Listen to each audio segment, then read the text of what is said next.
I think I might just lay here for a while and maybe take a nap.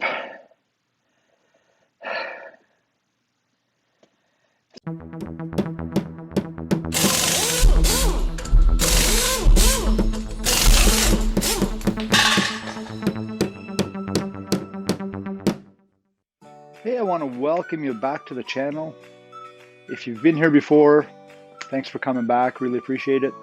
If you haven't been here before, welcome. This video started off as a hub and bearing video for my 2008 Avalanche. Bad stuff happened there, so this video has now magically, through video editing, turned into a video for shifter cable for the 2008 Avalanche. The cable got a little stiff on us, and I know they have a tendency to fail eventually, and they jam in there. So I've gone ahead and I've purchased both the upper and lower cable. You cannot replace just the one piece apparently with these new designs. So I have the upper and lower right here, purchased from the dealership. If you guys want the part numbers, we got a 2078 7606, and I believe this one is the lower. And then this one right here, we have 84868716. This is the upper. So it is a two-piece cable design. I have never done a shifter cable on one of these before, so this ought to be very, very interesting. The vehicle's already up on the quick jacks because we had it up there to do the hub and bearings, which did not turn out very well, like I said. So why don't we take a look at what we need to do here, and I think we got to start by taking the driver's seat out. That sucks, actually. Well, I'm not gonna lie, I was a little bit nervous about taking those bolts out, like about this much, but it actually went fairly well. Let me show you. All right, so here we got the seat out. So I just have the seat leaned up against the top there. Oh, that light's bright, sorry guys. So I just have the seat sitting on top of the console because I didn't want to disconnect the seat belt because I'm too lazy to do that. So it was pretty simple. There's a cap on the front that popped off here, cap that popped off here, and then at the back there was another cap that popped off, and another cap that popped off there. And these are the rear bolts. So those were in there. These are what I was concerned about because they stick through the body, and I was nervous about rust, but it went fairly well. All I did is I backed it out a couple of turns, put it in, backed it out, put it in, backed it out. These are the nuts. Now I know they're funky looking. They have a funny look to them. And I'll tell you what I found here. I found that a 14 mil socket fit perfectly on these nuts. And again, I was being very careful. And the rear, oh, that's the live, yeah. So the rear was an 11 mil for the bolts. And that fit perfectly on there as well. And it locked nice and tight. And I was a little concerned, like I said. These were the covers. That cover was there, and then in the back here I have another cover. Oh, actually, it's up there somewhere. But so this went fairly well. Not gonna lie to you, it wasn't this clean when I took the seat out. It was quite grody, actually. Grody. That's a word from the 80s. Cue the 80s music.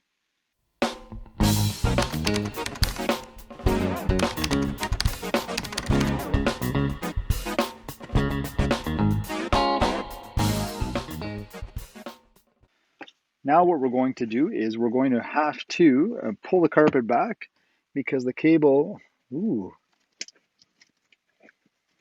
money. What do we got here? We got a nickel, and we got a dime, and we have another nickel, and we got some yucky stuff in there. Oh, look at this, another dime. And a penny, and some other gross stuff in there. Ugh. Ugh. All right, so we got that bolster off here. That was fairly simple. Like I said, there was the two Phillips screws, and then holding the park brake release lever, there was one 10 mil bolt. And then the side cover here, this one right here for the fuse panel, this popped off. and then we just grabbed it from below and lifted and pops the clips out of here and up there. It does feel like it's going to break and it creaks and it cracks, but that's all good. So now we can see we pulled the carpet back, and I'm just going to show you guys, look what I found when I pulled the carpet back. This is a little concerning. So here's the channel for all the wiring in the vehicle. It is full of water. So I have a water leak somewhere because it's raining right now. So now what's happening is the underlay is soaked. It must be fairly new because there's not a whole lot of rust, but there is a lot of water in this channel. That is not good. So we're going to have to do some water leak inspection. I don't know if it's from this door seal. Then what I noticed up here is I notice I have a tear in this seal here. So what I'm not sure is happening, or what could be happening, is the water could be coming down. This is what seals the water from coming in the door. This channel is supposed to direct the water away as well, but maybe I'm getting water in here and it's coming all the way down and filling this. I'm really not sure. I don't know if I have water in the back. I'm gonna have to check that out. The carpet up here is dry. It's mostly wet over here in the low section. Anyway, that's not very good, but so we're gonna have to put a fan in here to dry out the carpet. So it looks like we have our cable right here where it comes through the floor, goes up and over, and we're going to be disconnecting the cable from the gear selector right up here. That looks pretty simple to do as well. And it's routed in back of the column, all the way back there. I don't know if you can see that, comes all the way around, down here, and then under the underlay, and then under the floor, through there, and up to the transmission. A little bit bigger job than I thought. But I'm just more concerned about that water leak. So I'm glad I found it, actually.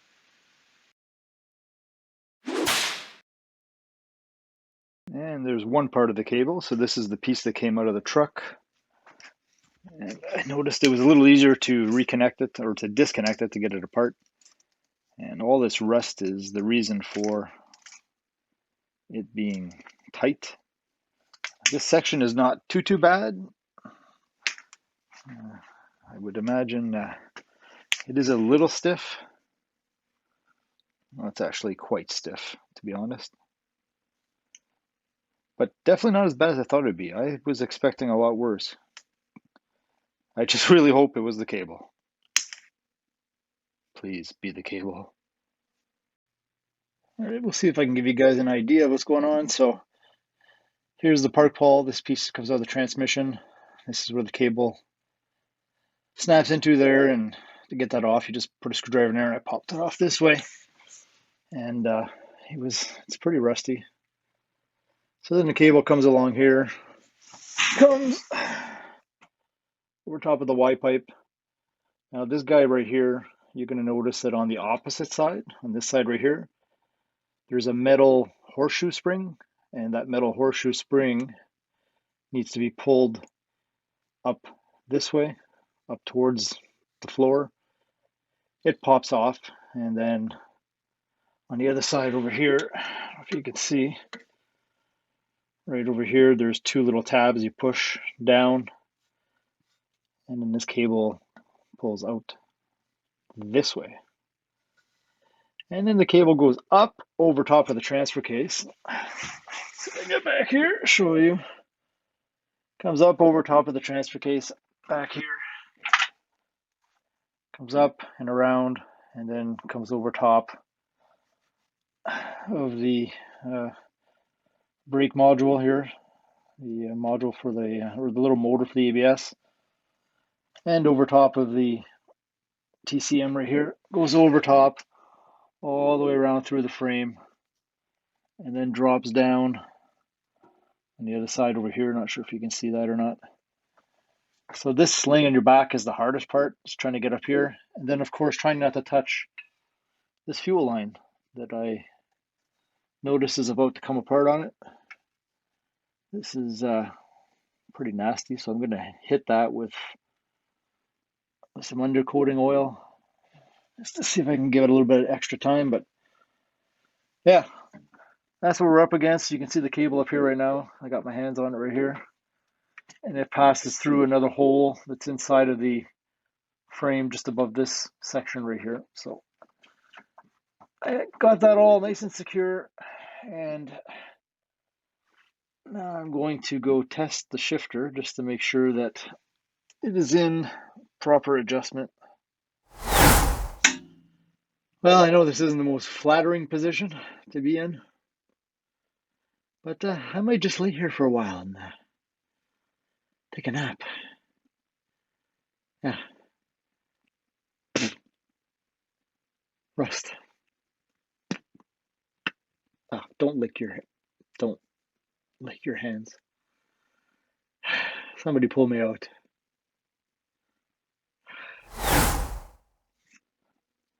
I'm gonna be honest.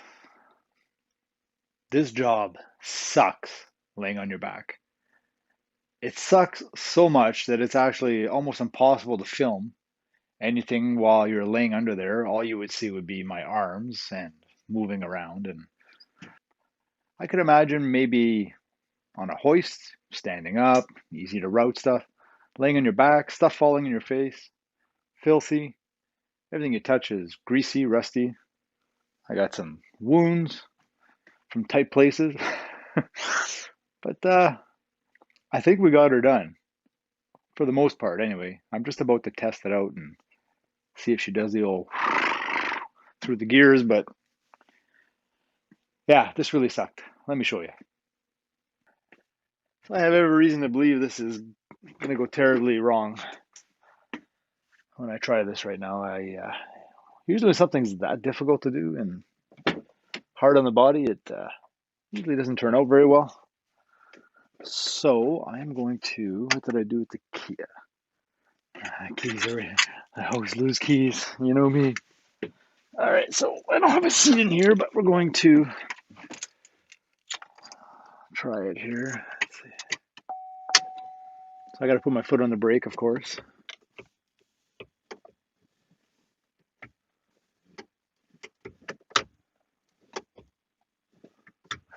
Just like I thought. Something terribly wrong. I think I forgot to push the C-clip in on the cable. Sure is smooth though. Oh, God help me.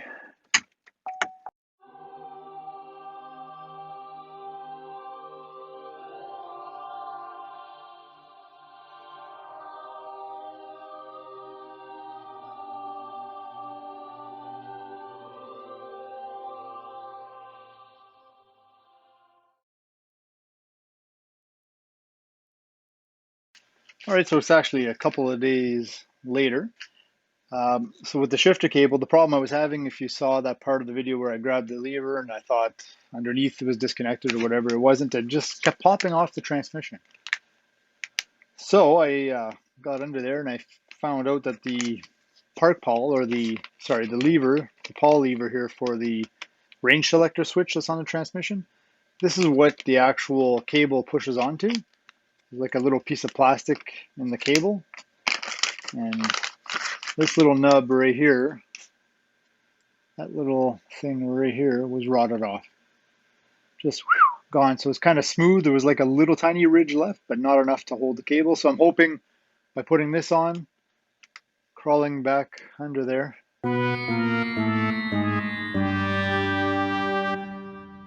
will fix my problem. So I'm going to get under there, I'm going to put the sucker on, I'm going to snap the cable on, and then we're going to give it a test, and hopefully I don't have cable adjustment to do, because that looks like a real pain in the butt. I'm in a better mood now too, because it's a couple days later, so, and my hair is okay now, so. All right, let's go do it. All right, here we are underneath the vehicle. So there's that little plastic piece I was just telling you about.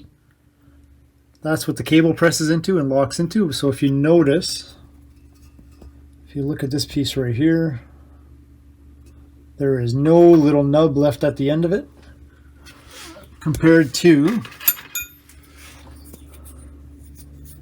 sorry guys, compared to this one, has that little nubby thing left on it, and the other one does not. So that would make perfect sense why that falls off. Okay, we got it. There we go. Got it on. Now that nut up there is pretty easy to reach, just over top of the drive shaft here. Just note to selves, or note to you, if you're going to do this yourself, please make sure you do not over tighten that nut, because if you strip that shift shaft, that shifter shaft, guess what's got to come out of the truck? That would suck. I'm surprised I didn't do that actually. And then this actually snapped into place. I actually heard a snap. So I know that's in place now. So let's go test that out.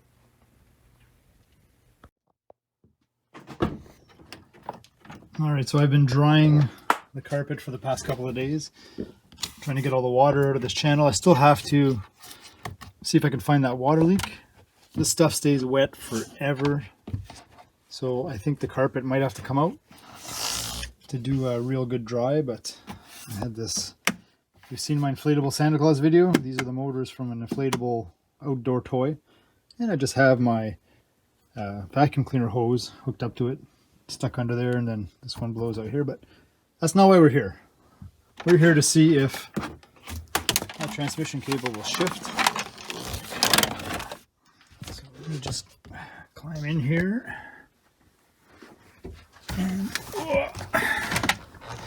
yeah, there's no seat, so here we are. Foot on the ah, come on. Where's the keys? All right, let's try this again. I'm sure everything's gonna be fine this time. It'll be fine. It's gonna be fine. I think it's going to be just great. It's going to be perfect.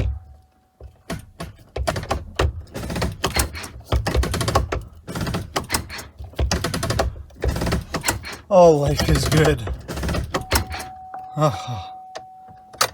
All right, well, that seems to be what that issue was. Now we got to get this mess back together. Oh boy.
Well, guys, I think we did it.